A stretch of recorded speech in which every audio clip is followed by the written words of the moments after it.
Hi there! In today's video, I'll show you how to show or hide caller ID on your Samsung Galaxy Z Flip 5.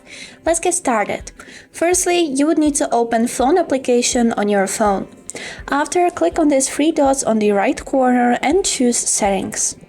Then, go a little bit lower until you will see this tab named Supplementary Services. Click on it, and right here you'd be able to see this setting, which is named Show Your Caller ID. You can see three options right here. Network Default, which is just the default, Always, and Never. If you will choose Never, when you are calling someone, they will be not able to see your number and there will be just private number or no caller ID. Or if you will choose Always, every person who are you calling to will be able to see your number. And that's it.